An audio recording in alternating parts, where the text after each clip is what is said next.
আবার একটা নতুন মিনি ব্লগ নিয়ে চলে এসেছি। তবে আজকের মিনি ব্লগটা খুব স্পেশাল, কারণ আজকে আমার ৪র্থতম বিবাহবার্ষিকী। প্রতি বছর যেভাবে এই দিনটা আমি সেলিব্রেট করি, এবছরটা একদম অন্যরকম, কারণ আমার বর কলকাতায় নেই, জবের সূত্রে বাইরে, আর আমি আমার জবের সূত্রে এখানে। তো কিছু করার নেই, আমি আমার মতন দিনটা শুরু করলাম। আর শুরু করলাম সাই বাবার মন্দিরে গিয়ে পুজো দিয়ে।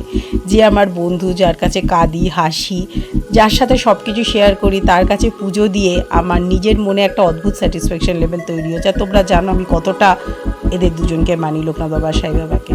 যাই হোক, তো লাস্ট 3 ইয়ার্সে আমি কোনো দিন বিবাহবার্ষিকী দিন পুজো দিতে পারিনি, সেটা এবছর পেরে আমার নিজেরও খুব ভালো লাগছে। তো তারপর আমি চলে গেলাম অফিসে, কারণ সত্যি কথা বলতে বাড়ি থাকলে যতটা মন খারাপ হবে, অফিসে গিয়ে সবার সাথে আড্ডা মেরে, কাজ করে, লাঞ্চ করে একটা অদ্ভুত মজা পাওয়া যায়, তো খারাপ লাগার জায়গাটা থাকে না। তো যাই হোক, এই করে অফিস থেকে বেরিয়ে আমার বাড়ি যাওয়ার পালা। তো অলমোস্ট আমার দিনটা ভালো গেল। তোমাদের কেমন লাগলো ব্লগটা প্লিজ আমাকে জানাবেন।